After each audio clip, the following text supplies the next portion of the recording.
इस पर ध्यान देने की जरूरत है। और तीसरी महत्वपूर्ण बात जिसे हमें ध्यान रखना चाहिए कि सहमति और जनतंत्र नवजागरण ने इक्वलिटी की धारणा भी दी थी, यानी एक यह चेतना पैदा किया था कि मनुष्य मात्र बराबर है, कोई बड़ा नहीं है, कोई छोटा नहीं। किसी तरह से मनुष्य के बीच कोई भेद ईश्वर ने कायम नहीं किया, और ये भेद हमने बनाए, सामाजिक रूढ़ियों ने बनाए, इसलिए ये भेद नकली हैं। और नवजागरण इस बात की प्रतिष्ठा करता है कि वह विवेक आश्रित होकर मनुष्य की विवेचना करे। आज स्थिति क्या है? विवेक को हमने तिलांजलि दे दी।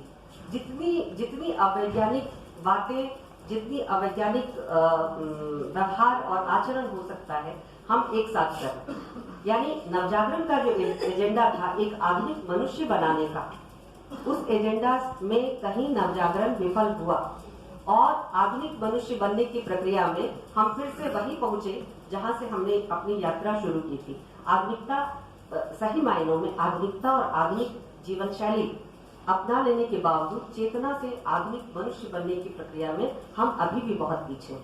कायदे से होना ये चाहिए था कि नवजागरण जिस औद्योगिक पूंजीवाद की पैदाइश थी, उस औद्योगिक पूंजीवाद से जब हम आगे बढ़ाए और इस लेट कैपिटलिज्म या न्यू लिबरलिज्म में हम दाखिल हो गए, या ओपन इकोनॉमी सिस्टम में जब हम दाखिल हो गए, तो इस आधुनिक चेतना संपन्न यानी आधुनिक मनुष्य की जो चेतना है वो हमें और ज्यादा गहरानी चाहिए थी। हमने आधुनिक मनुष्य की वैयक्तिकता को एक हद तक विकसनशील मानकर स्वीकार किया, लेकिन बाद में हम इकट्ठा होकर, गोलबंद होकर, लामबंद होकर उस वैयक्तिकता पर हमले करने शुरू किए। हमने वैयक्तिक अधिकार ऐसा है जैसे कि व्यक्ति अपने लिए सोचे तो कोई गुनाह है, वैयक्तिक अधिकार का हनन कर लिया जाए तो कोई दिक्कत नहीं है, किसी को बहुत ज्यादा आपत्ति नहीं होगी जब तक उसमें उसका कोई सामूहिक प्रतिरोध ना हो। तो वैयक्तिकता को हमने एक ऐसे मोरल क्वेश्चन में बांध दिया कि व्यक्ति की बात करना, व्यक्ति की निजता की बात करना, उसकी प्राइवेसी की बात करना, एक आधुनिक मनुष्य की बात करना एक स्वार्थ और संकीर्ण विषय समझा जाने लगा।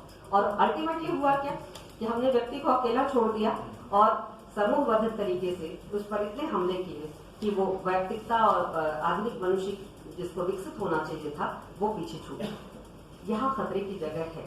जिस सांप्रदायिकता की लड़ाई की बात प्रेमचंद करते हैं, कहते हैं कि सांप्रदायिकता जो है वो विचारधारा की खाल ओढ़कर आती है, तो जिस सांप्रदायिकता से यानी हिंदू मुस्लिम एकता की बात हिंदी नवजागरण और भारतीय नवजागरण के संदर्भ में बार बार उठती है, उस सांप्रदायिकता से लड़ाई भी अधूरी रही और ना हम ईश्वर को अपदस्थ कर पाए, न सांप्रदायिकता से लड़ाई हमने मुकम्मल की, और इस तरह से अल्टीमेटली हम नवजागरण के जो पिछड़े एजेंडा थे आज वहां खड़े हैं।